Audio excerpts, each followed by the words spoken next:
Hello everyone, स्वागत है एक बार फिर से आप सभी का शिक्षा संकल्प के इस यूट्यूब प्लेटफॉर्म पर। उम्मीद करता हूं कि आप लोग बहुत ही अच्छे होंगे। एक बार फिर से सभी दोस्त सभी साथी जुड़ जाएं इस जीके जीएस की स्पेशल क्लास में। जो भी साथी नए हैं उनको मैं बता दूं, 3 बजे जो है सामान्य ज्ञान की स्पेशल क्लास होती है बीएड एंट्रेंस एग्जाम 2025 के लिए, जो कि बहुत ही इंपॉर्टेंट है। आज हमारी ये 11वीं क्लास है। अगर आपने पिछली 10 क्लासेस को अटेंड नहीं किया है तो आप लोग अटेंड जरूर करें, ठीक है।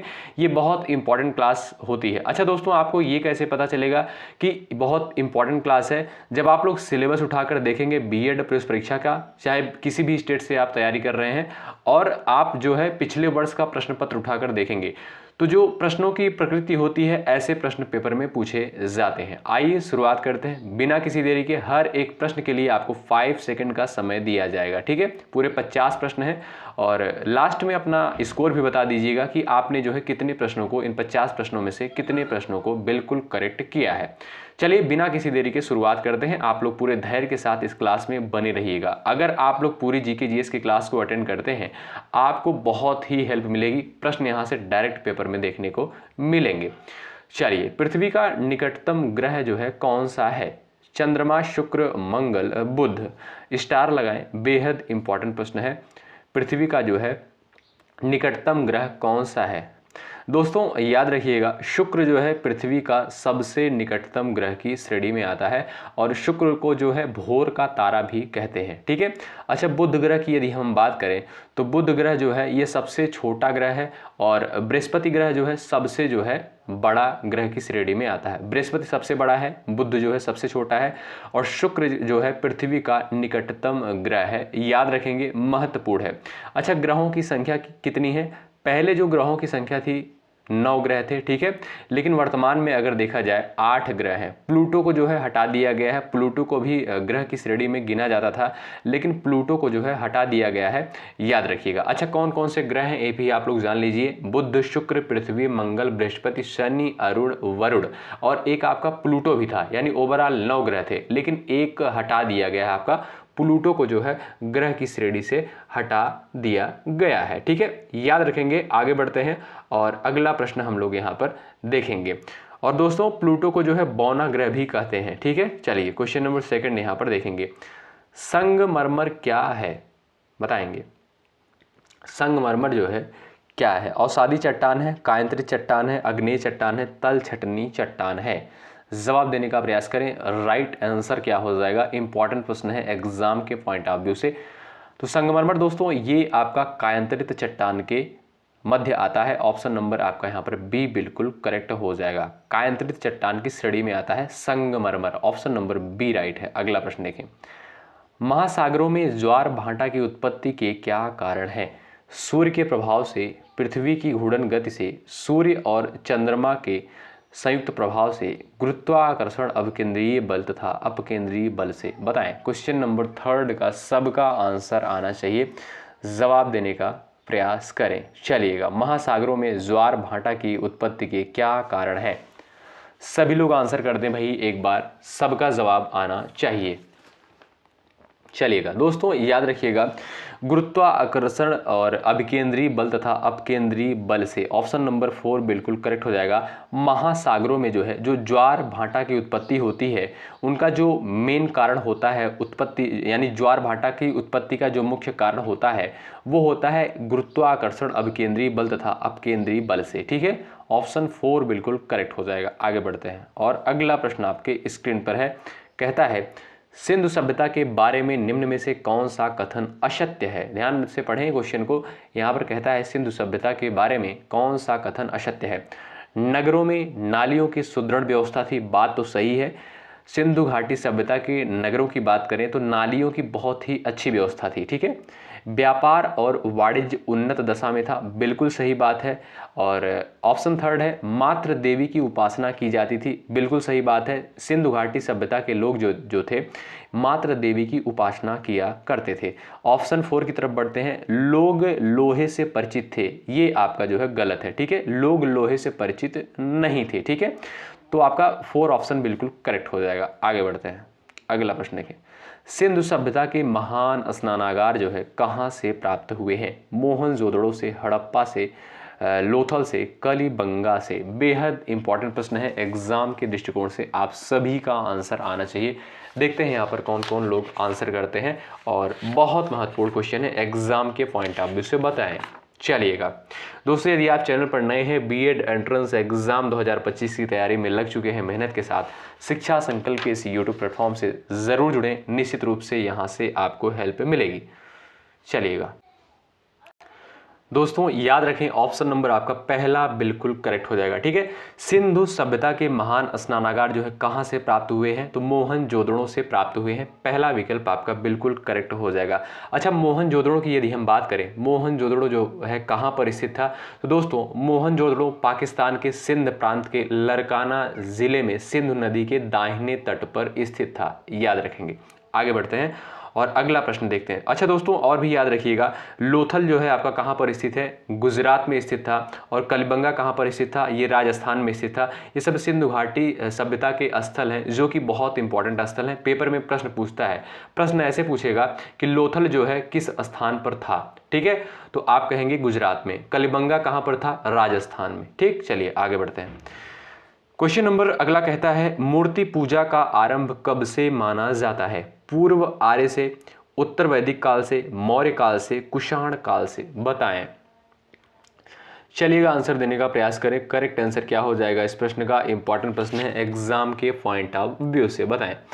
मूर्ति पूजा का आरंभ कब से माना जाता है। दोस्तों मूर्ति पूजा का आरंभ जो है पूर्व आर्य काल से माना जाता है। पहला ऑप्शन आपका बिल्कुल करेक्ट हो जाएगा, ठीक है।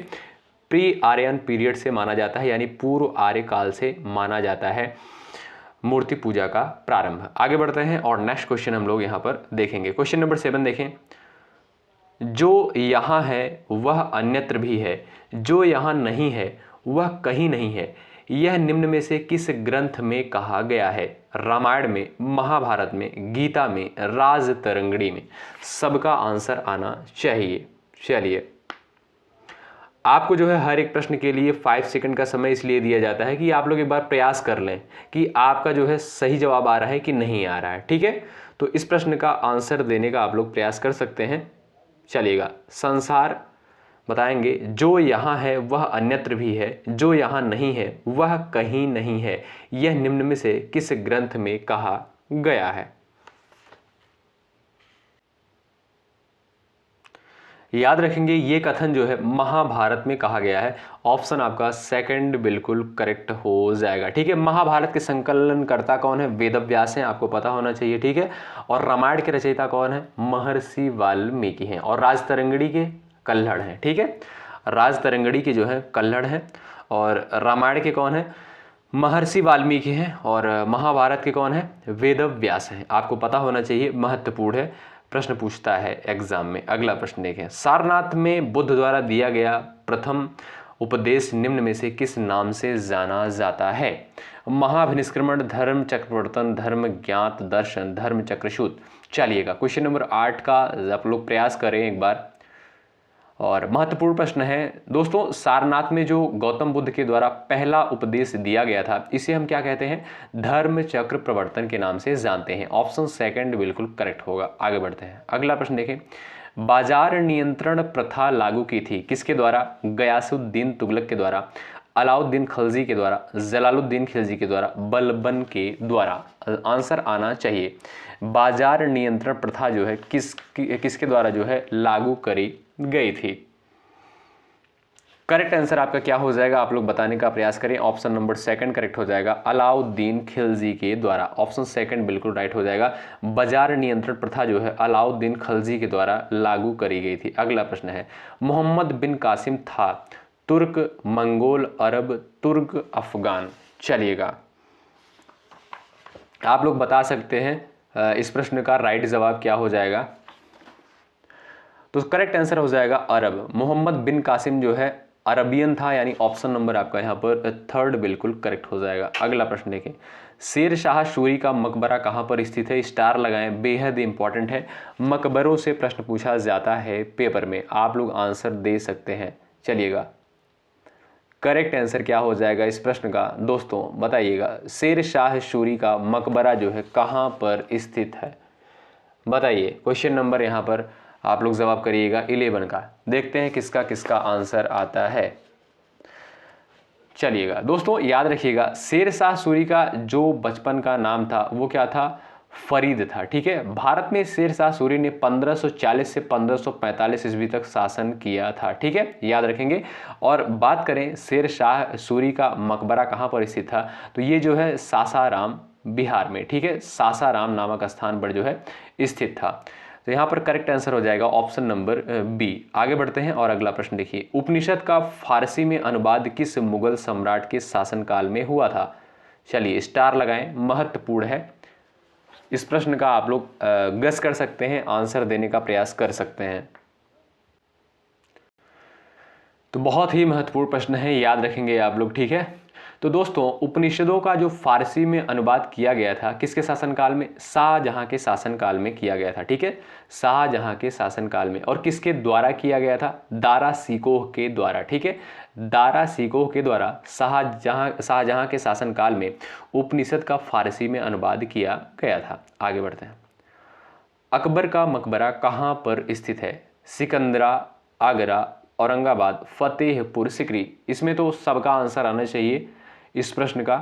तो आपको पता होना चाहिए अकबर का मकबरा जो है आगरा के निकट सिकंदरा में स्थित है। ऑप्शन नंबर आपका पहला बिल्कुल करेक्ट हो जाएगा। ठीक है, पहला ऑप्शन आपका राइट हो जाएगा इस प्रश्न का। आगे बढ़ते हैं और नेक्स्ट क्वेश्चन देखें, वास्को डिगामा भारत कब आता है, बताएं। वास्को डिगामा जो है भारत कब आता है, चलिएगा।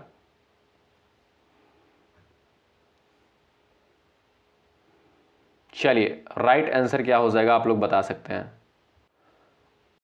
करेक्ट आंसर हो जाएगा दोस्तों 1498 में। ठीक है, वास्को डिगामा जो है भारत कब आया था, 1498 ईस्वी में। ठीक है, वास्को डिगामा के बारे में एक बेसिक आप लोग थोड़ा सा समझ लीजिए। वास्को डिगामा जो था ये प्रथम यूरोपियन था जिसने जो है यूरोप से भारत के लिए सीधे समुद्री मार्ग की खोज की थी। यह जो है पुर्तगाल का निवासी था और सबसे पहले 1498 ईस्वी में कालीकट के जो है कप्पक डापू नामक बंदरगाह पर अपना बेड़ा उतारा था। ठीक है, तो यहाँ पर ऑप्शन बी बिल्कुल आप लोग ध्यान रखें कि वास्को डिगामा भारत कब आया था, 1498 में जो है भारत आया था। ठीक है, और इसने जो है समुद्री मार्ग की खोज करी थी। चलिए आगे बढ़ते हैं। रैयतवाड़ी प्रथा जो है किसके द्वारा प्रारंभ करी गई थी, बताएं। रैयतवाड़ी प्रथा जो है किसके द्वारा प्रारंभ करी गई थी, चलिएगा। आप लोग आंसर दे सकते हैं इस प्रश्न का और इम्पॉर्टेंट क्वेश्चन है, पेपर में पूछता है, तो बता सकते हैं आप लोग। यहाँ पर थोड़ा आप लोग ऑप्शंस को देख लीजिएगा और चेक कर लीजिएगा। ठीक है, पहला ऑप्शन जो है आपका ये गलत है। यहाँ पर आप लोग कर लीजिएगा टॉमस मुनरो, क्या करेंगे, टॉमस मुनरो। ठीक है, तो रैयतवाड़ी प्रथा जो है किसके द्वारा प्रारंभ करी गई थी, टॉमस मुनरो के द्वारा प्रारंभ करी गई थी। महत्वपूर्ण है इसलिए मैं आपको बता दे रहा हूँ और ये प्रश्न इसीलिए हमने यहाँ पर कंसाइज किया है। ठीक है, रैयतवाड़ी प्रथा टॉमस मुनरो के द्वारा प्रारंभ करी गई थी। अगला प्रश्न देखें, यंग इंडिया किसके द्वारा लिखी गई पुस्तक है, बताएं। यंग इंडिया किसके द्वारा लिखी गई पुस्तक है और बहुत महत्वपूर्ण है एग्जाम के पॉइंट ऑफ व्यू से। चलिए, ये जो है कुछ पत्रिकाएं थी दोस्तों, ये पुस्तकें नहीं हैं, कुछ पत्रिकाएं हैं। ठीक है, यंग इंडिया जो है किसके द्वारा, ये पत्रिका थी किसके द्वारा लिखी गई थी, तो आप लोग याद रखेंगे महात्मा गांधी के द्वारा। ठीक है, अच्छा महात्मा गांधी के द्वारा कुछ इंपॉर्टेंट पत्रिकाएं थी, जैसे यंग इंडिया हो गया, इंडियन ओपिनियन हो गया, नवजीवन हो गया, हरिजन हो गया। ये जो है कुछ महात्मा गांधी के द्वारा प्रकाशित की गई पत्रिकाएं थी जो कि इम्पॉर्टेंट है। और यहाँ पर जो है अगर हम बात करें, एनी बेसेंट की कुछ पत्रिका थी, जैसे एक न्यू इंडिया नाम की पत्रिका। ठीक है, न्यू इंडिया एनी बेसेंट की पत्रिका है, महत्वपूर्ण है। और बाल गंगाधर तिलक की बात करें तो बाल गंगाधर तिलक की जो है एक केसरी नामक पत्रिका है। कौन सी, केसरी नामक पत्रिका। हमने जो है पिछले क्लास में ये क्वेश्चन करवाया था। ठीक है, तो बाल गंगाधर तिलक के द्वारा केसरी नामक पत्रिका जो है लिखी गई थी। उसके बाद सुरेंद्र नाथ बनर्जी की बात करें तो बंगाली नामक पत्रिका लिखी गई थी। आगे बढ़ते हैं और अगला प्रश्न देखें, न्यू इंडिया किसके द्वारा लिखी गई पत्रिका है, बताएं। न्यू इंडिया जो है किसके द्वारा प्रकाशित करी गई थी, जवाब दें। चलिएगा, न्यू इंडिया हमने अभी आपको बताया एनी बेसेंट, पहला विकल्प आपका बिल्कुल करेक्ट हो जाएगा। ये पुस्तक यहाँ पर जो लिखा गया है इसको आप लोग थोड़ा सा गलत कर लीजिएगा क्योंकि ये पत्रिकाएं हैं सब। ठीक है, चलिए, राजा राम मोहन राय ने निम्न में से किसका विरोध नहीं किया। राजा राम मोहन राय ने निम्नलिखित में से किसका विरोध जो है नहीं किया था? चलिए दोस्तों, राजा राम मोहन राय ने जो है पाश्चात्य शिक्षा का विरोध नहीं किया था। ठीक है, यहाँ पर जो है आपका ऑप्शन थर्ड बिल्कुल करेक्ट हो जाएगा। राजा राम मोहन राय ने जो है पाश्चात्य शिक्षा का विरोध नहीं किया था, बल्कि वे पाश्चात्य शिक्षा के पक्षधर थे। ठीक है, चलिए अंकोर वाट मंदिर जो है कहाँ पर स्थित है?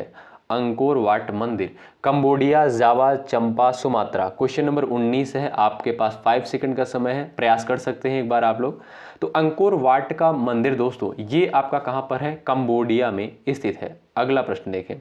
अगला प्रश्न है मौलिक अधिकारों का संरक्षक कौन है? बता सकते हैं आप लोग, मौलिक अधिकारों का संरक्षक कौन है? सर्वोच्च न्यायालय, संसद, राष्ट्रपति, प्रधानमंत्री।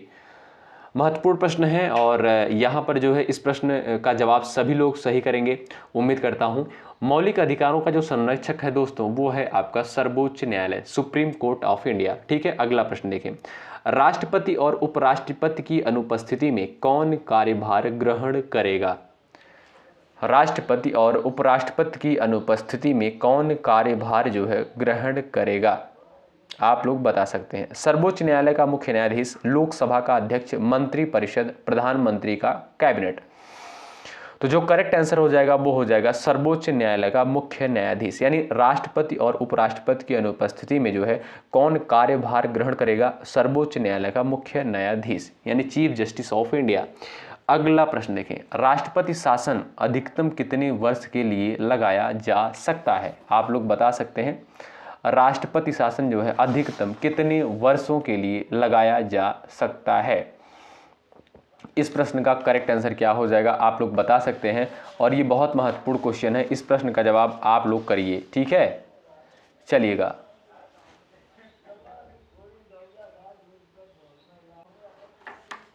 तो दोस्तों अगर हम राष्ट्रपति शासन की बात करें अधिकतम कितने वर्ष के लिए लगाया जा सकता है, तो अधिकतम ये जो है 3 वर्ष के लिए लगाया जा सकता है। ठीक है, महत्वपूर्ण है। अच्छा, राष्ट्रपति शासन जो है किस अनुच्छेद में ये वर्णित है? 356 के तहत। ठीक है, 356 के तहत राष्ट्रपति शासन है। ठीक है, चलिए। अच्छा, राष्ट्रीय आपात और वित्तीय आपात के बारे में आप लोग बताएं। राष्ट्रीय आपात किस अनुच्छेद में है और वित्तीय आपात किस अनुच्छेद में है? अगला प्रश्न देखें। किस तारीख को सबसे बड़ा दिन होगा? बताएं किस तारीख को जो है सबसे बड़ा दिन होता है? बता सकते हैं 21 जून, 22 जुलाई, 25 दिसंबर, 23 मार्च को। चलिएगा बताएं भाई करेक्ट आंसर क्या होगा इस प्रश्न का?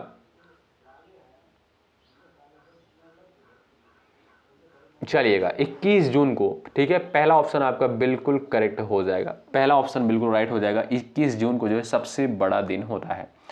अगला प्रश्न देखिए। रजत क्रांति जो है किससे संबंधित है? आंसर आना चाहिए चमड़ा, कपास, तेल के बीज और जूट। रजत क्रांति का संबंध किससे है? इंपॉर्टेंट प्रश्न है। रजत क्रांति का संबंध जो है कपास से है। ऑप्शन आपका सेकंड बिल्कुल करेक्ट हो जाएगा, कपास उत्पादन से। अगला प्रश्न देखें। निम्नलिखित में से कौन इंग्लिश चैनल तैर कर पार करने वाली पहली भारतीय महिला थी? यहाँ पर तैर कर लीजिएगा। ठीक है, निम्नलिखित में से कौन इंग्लिश चैनल तैर कर पार करने वाली पहली भारतीय महिला थी? जवाब दे सकते हैं। चलिएगा याद रखें आरती साहा, पहला ऑप्शन आपका बिल्कुल करेक्ट हो जाएगा। अगला प्रश्न देखें। किस प्रकार की मिट्टी में गर्म मौसम में दरारें पड़ जाती हैं? बताएं किस प्रकार की मिट्टी में गर्म मौसम में दरारें पड़ जाती हैं?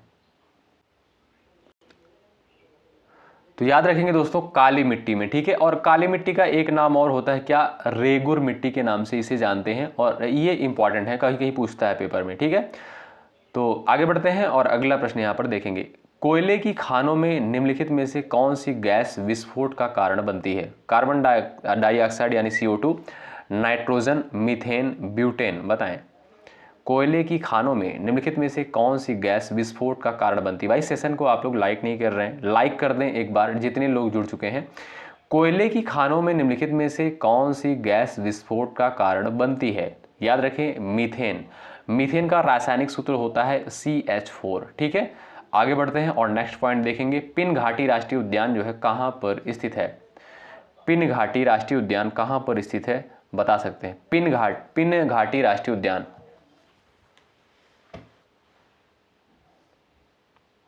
चलिएगा ये आपका जो है हिमाचल प्रदेश में स्थित है, ठीक है। हिमाचल प्रदेश में जो है पिन घाटी राष्ट्रीय उद्यान स्थित है, इंपॉर्टेंट है। भवई किस राज्य का लोक नृत्य है, बता सकते हैं आप लोग। हरियाणा, महाराष्ट्र, गुजरात, राजस्थान। भवई किस राज्य का लोक नृत्य है, चलिएगा। तो यहां पर आपका करेक्ट आंसर क्या हो जाएगा, बता सकते हैं। ऑप्शन आपका यहां पर देखेंगे दोस्तों, राजस्थान ऑप्शन 4 बिल्कुल करेक्ट हो जाएगा। भारत में नीली क्रांति के जनक के रूप में जो है किसे जाना जाता है, भारत में नीली क्रांति के जनक के रूप में किसे जानते हैं, देखते हैं किसका आंसर आता है, जवाब दें, चलिएगा। दोस्तों याद रखें आप लोग, महत्वपूर्ण है, हीरा लाल चौधरी, पहला विकल्प आपका करेक्ट हो जाएगा। भारत में नीली क्रांति के जनक के रूप में हीरा लाल चौधरी को जाना जाता है, पहला विकल्प करेक्ट हो जाएगा। भारत छोड़ो आंदोलन कब शुरू हुआ, बताएं। भारत छोड़ो आंदोलन जो है कब शुरू हुआ, 1930 में, 1942 में, 1932 में, 1940 में। और महत्वपूर्ण है, याद रखें आप लोग, भारत छोड़ो आंदोलन जो है 1942 में शुरुआत हुई, ऑप्शन आपका सेकंड बिल्कुल करेक्ट होगा। अगला प्रश्न देखें, किस क्षेत्र में सरस्वती सम्मान पुरस्कार दिया जाता है, संगीत के क्षेत्र में, साहित्य के क्षेत्र में, पत्रकारिता के क्षेत्र में, नृत्य के क्षेत्र में, बताएं किस क्षेत्र में सरस्वती सम्मान पुरस्कार दिया जाता है। याद रखिएगा साहित्य के क्षेत्र में, ऑप्शन आपका यहां पर कौन सा, ऑप्शन आपका यहां पर सेकंड बिल्कुल करेक्ट हो जाएगा, ऑप्शन सेकंड वाले यहां पर बिल्कुल राइट हो जाएंगे। आगे बढ़ते हैं और अगला प्रश्न देखें, 1930 में मुस्लिम लीग का अध्यक्ष कौन था, बता सकते हैं, चलिएगा। 1930 में मुस्लिम लीग का अध्यक्ष कौन था, चलिएगा।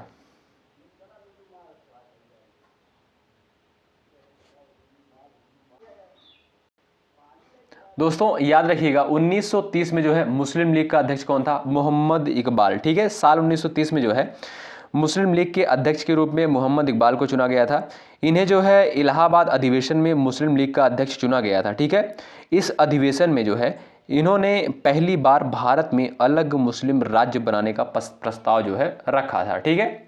तो यहाँ पर ऑप्शन आपका पहला बिल्कुल करेक्ट होगा। अगला प्रश्न देखिए, निम्नलिखित में से किस समिति ने मौलिक कर्तव्य को शामिल करने की अनुशंसा की थी, बलवंत राय मेहता समिति, स्वर्ण सिंह समिति, राधा कृष्णन समिति, तारा पुरुष समिति, बताएं। चलिए, निम्नलिखित में से किस समिति ने मौलिक कर्तव्य को शामिल करने की अनुशंसा की थी, बता सकते हैं। बहुत महत्वपूर्ण समिति है, एग्जाम के पॉइंट ऑफ व्यू से प्रश्न पूछता है, तो याद रखें मौलिक कर्तव्य को शामिल करने की अनुशंसा जो है स्वर्ण सिंह समिति के द्वारा किया गया था। सेकंड ऑप्शन आपका बिल्कुल करेक्ट हो जाएगा, ठीक है। आइए आगे बढ़ते हैं और अगला प्रश्न आपकी स्क्रीन पर है, कहता है अली वर्दी खान के बाद बंगाल का नवाब कौन था, बताएं। अली वर्दी खान के बाद जो है बंगाल का नवाब कौन बना, सरफराज खान, सिराजुद्दौला, मीर जाफर, इनमें से कोई नहीं। चलिए दोस्तों याद रखें सिराजुद्दौला ऑप्शन नंबर आपका यहाँ पर सेकंड बिल्कुल करेक्ट हो जाएगा, ठीक है। अली वर्दी खान के बाद जो है सिराजुद्दौला जो है बंगाल का नवाब बना था, ठीक है। आगे बढ़ते हैं और अगला प्रश्न यहाँ पर देखते हैं। चलिए, निम्नलिखित में से कौन भारत के तोते के रूप में जाना जाता था, स्टार लगाएं, प्रश्न पूछा जाता है पेपर में, ठीक है। और ये प्रश्न कई परीक्षा में आया है, भारत के तोते के रूप में किसे जानते हैं, तानसेन को, अमीर खुसरो को, इब्न बतूता को, जियाउद्दीन बर्नी को। दोस्तों महत्वपूर्ण प्रश्न है, याद रखें। तो भारत के तोते के रूप में जो है हम जानते हैं अमीर खुसरो को, सेकंड ऑप्शन आपका बिल्कुल करेक्ट हो जाएगा। अगला प्रश्न देखें, भारत में आर्थिक सुधारों के बाद से अर्थव्यवस्था के निम्नलिखित क्षेत्रों में से किसने जो है सबसे ज़्यादा बढ़ोतरी की है, प्राथमिक क्षेत्र, द्वितीय क्षेत्र, तृतीय क्षेत्र, बता सकते हैं आप लोग। भारत में आर्थिक सुधारों के बाद से अर्थव्यवस्था के निम्नलिखित क्षेत्रों में से किसने सबसे ज्यादा बढ़ोतरी की है, चलिएगा। दोस्तों याद रखें तृतीय क्षेत्र ऑप्शन नंबर आपका यहाँ पर थर्ड बिल्कुल करेक्ट हो जाएगा, ठीक है। तृतीय क्षेत्र जो है सबसे अधिक बढ़ोतरी करी है, याद रखेंगे। तृतीय क्षेत्र कह सकते हैं या आप इसे जो है सेवा क्षेत्र भी कह सकते हैं। अगला प्रश्न देखें, डॉक्टर बी.आर. अम्बेडकर द्वारा किस अनुच्छेद को भारतीय संविधान का हृदय अथवा आत्मा के रूप में वर्णित किया गया है, अनुच्छेद 1, अनुच्छेद 21, अनुच्छेद 32, अनुच्छेद 260। बेहद इंपॉर्टेंट प्रश्न है, बताएं। डॉक्टर बी आर अम्बेडकर के द्वारा कहा गया है? किस संविधान के किस अनुच्छेद को हृदय अथवा आत्मा कहा गया है? चलिए, तो यहां पर राइट आंसर हो जाएगा आपका अनुच्छेद 32 को जो है डॉक्टर बी आर अम्बेडकर के द्वारा संविधान की हृदय अथवा आत्मा कहा गया है। किस अनुच्छेद को? अनुच्छेद 32 को, अनुच्छेद 32 को, आर्टिकल 32 को। अगला प्रश्न देखिए, चंपारण आंदोलन किस भारतीय राज्य में शुरू हुआ था? बिहार, उत्तर प्रदेश, उड़ीसा, मध्य प्रदेश। जवाब आना चाहिए, महत्वपूर्ण है। चंपारण आंदोलन जो है किस भारतीय राज्य में शुरू हुआ था? चलिएगा, सभी भाई इस सेशन एक बार लाइक कर दें और जो भी साथी नए हैं चैनल पर एक बार सब्सक्राइब करके बेल आइकन को प्रेस कर लें।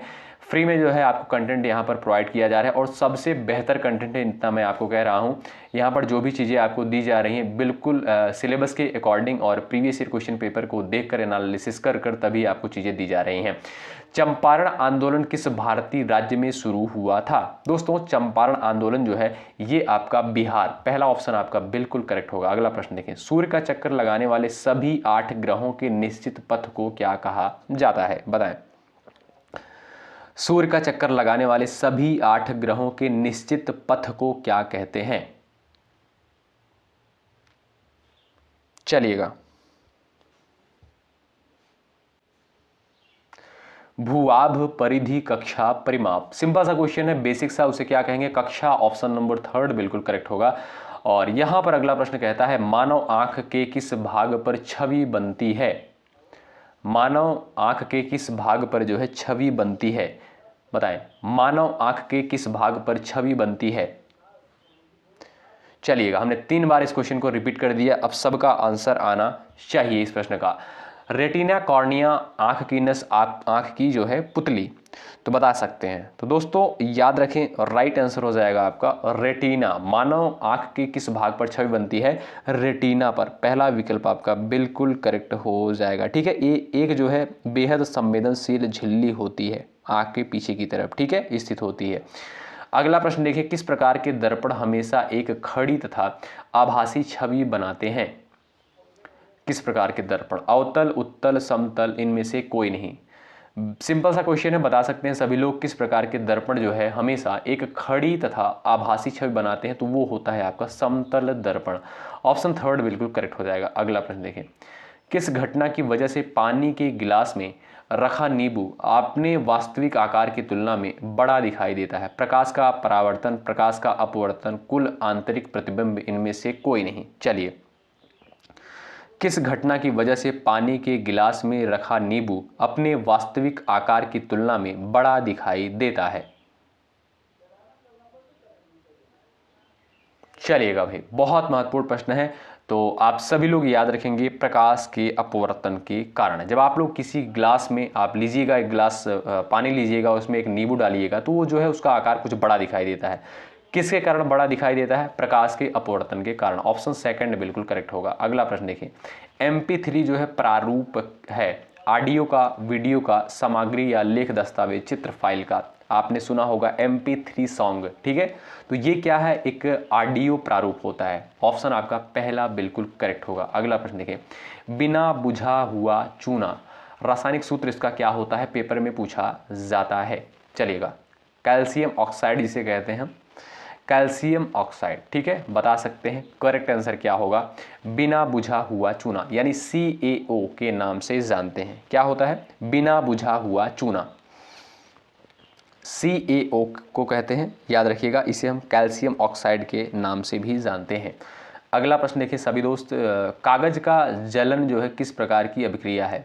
बताएं, जवाब करें, कागज का जलन किस प्रकार की अभिक्रिया है? भौतिक अभिक्रिया, रासायनिक अभिक्रिया, भौतिक तथा रासायनिक अभिक्रिया दोनों, इनमें से कोई नहीं। चलिएगा, चलिए, एक प्रकार की क्या है? रासायनिक अभिक्रिया है। ऑप्शन नंबर आपका 2 बिल्कुल करेक्ट होगा। और अगला प्रश्न स्क्रीन पर लग चुका है, खिलाफत आंदोलन जो है किस वर्ष शुरू हुआ था? बता सकते हैं, खिलाफत आंदोलन जो है किस वर्ष शुरू हुआ था? चलिएगा,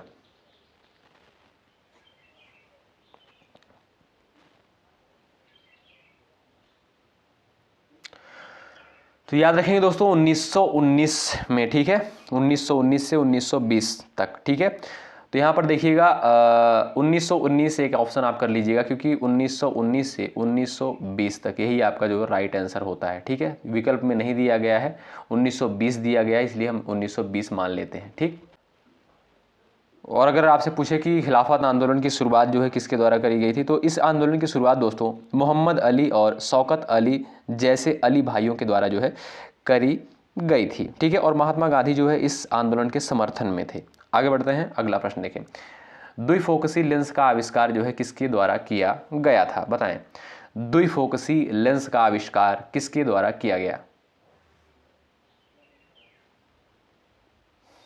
चलिए,